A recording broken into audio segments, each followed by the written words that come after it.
വിവൽ soap and shampoos അവതരിപ്പിക്കുന്നു ഹരിചന്ദനം. എത്രത്തോളം നീ എന്നെ വെറുക്കുന്നോ അത്രത്തോളം ഞാൻ നിന്നെ സ്നേഹിക്കും. നിന്റെ മനസ്സിനെയല്ല, ശരീരത്തിനെ. ഇത് ഈ മഹാദേവന് മുന്നിൽ അടിയറവ് വയ്ക്കുക. നിന്റെ ചേച്ചി എന്റെ ദ്രോഹം അനുഭവിച്ചുകൊണ്ടേയിരിക്കും. അതിന്റെ സാമ്പിളാ നിന്റെ കൺമുന്നിൽ വെച്ച് നേരത്തെ ഞാൻ തെളിയിച്ചു തന്നത്. എടോ, പ്രതികരിക്കാൻ ത്രാണിയില്ലാത്ത പെണ്ണുങ്ങളെ ചതിച്ചു പൂട്ടിയിട്ട് തല്ലി ചതിക്കുന്നതല്ല ഓണത്തം. ഞാൻ ആണാണോ ഇല്ലയോ ഒന്ന് കാണിച്ചു തരാടി. വാ ആടി. വണ്ടി കയറി.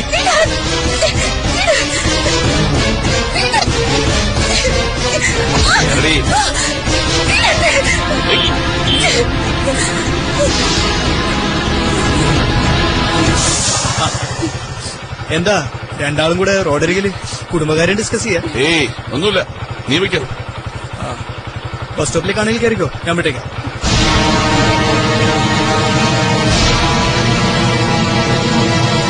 കോട്ട കയറി സാർ.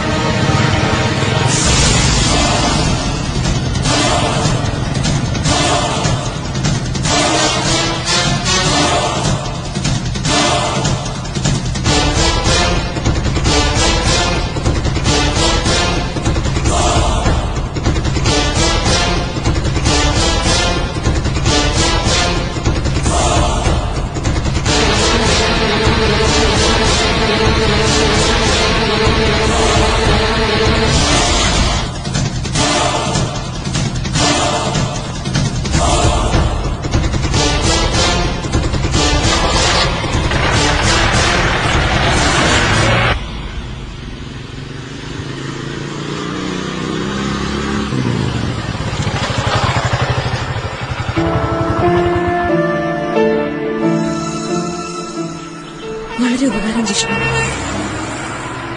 ഉപകാരമൊക്കെ അവിടെ നിൽക്കട്ടെ. ഇപ്പോ ചെറിയമ്മയുടെ ഏകദേശ അവസ്ഥയൊക്കെ മനസ്സിലായി കാണുമല്ലോ. ഇനി എന്താ ചെയ്യാൻ പറ്റുന്നതെന്ന് വെച്ചാ എത്രയും പെട്ടെന്ന് ചെയ്യണം. ഒരുപാട് വഴികൾ നോക്കുന്നുണ്ട് ജിഷ്ണു. ഏതെങ്കിലും ഒന്ന് ശരിയാവാതിരിക്കില്ല. എങ്കിൽ ഞാൻ പോയിക്കോട്ടെ ചെറിയമ്മ. അല്ല, ഞാനെന്താ വിളിക്കണ്ടേ? എന്ത് വേണേലും വിളിച്ചോ. ചെറിയമ്മയുടെ അനുജത്തിയാകുമ്പോ ചെറിയമ്മയെന്ന് തന്നെയാ വിളിക്കേണ്ടത്. പക്ഷെ അത് ചേച്ചിന്ന് വിളിക്കാന്ന് വെച്ചാ അതും ശരിയാവില്ല. ചെറിയമ്മ, ചേച്ചി, ചെറിയ ചേച്ചി, അങ്ങനെയായല്ലോ. ജിഷ്ണുവിന്റെ ഇഷ്ടം. എങ്കിൽ ഞാൻ പോട്ടെ ചെറിയ ചേച്ചി.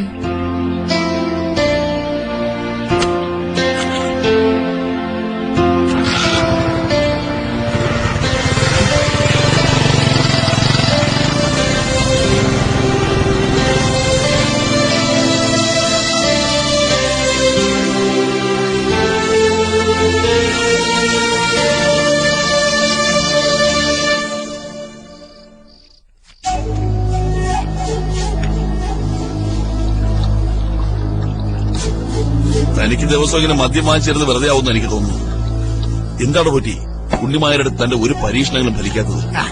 ചില പെണ്ണുങ്ങൾ സ്കോച്ച് വിസ്കി പോലെയാ. ഒന്ന് പിടിച്ചു കിട്ടാൻ ലേശം വൈ.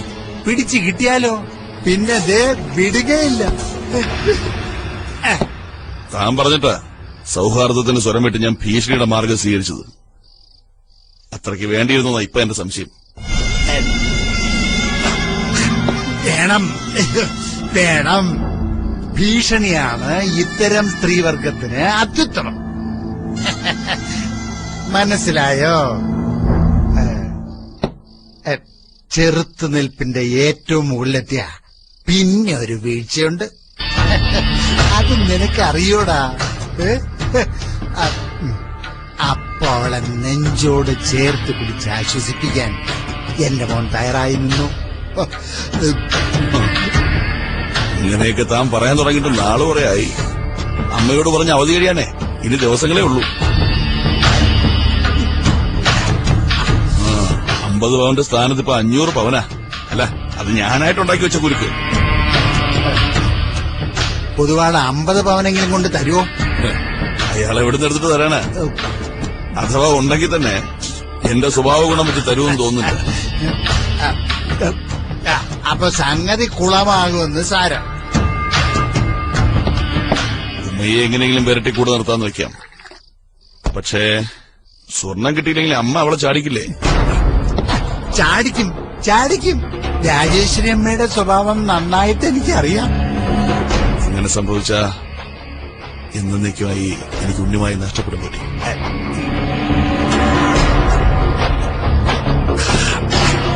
അതെനിക്ക് സഹിക്കാൻ പറ്റില്ലല്ലോ. പിന്നെ ഞാൻ ജീവിച്ചിരുന്നിട്ട് കാര്യമില്ല. നീ വിഷമിക്കാതെ എന്റെ മഹാദേവ, നീ അതെടുത്തങ്ങ് അടിച്ചു തീർക്ക്.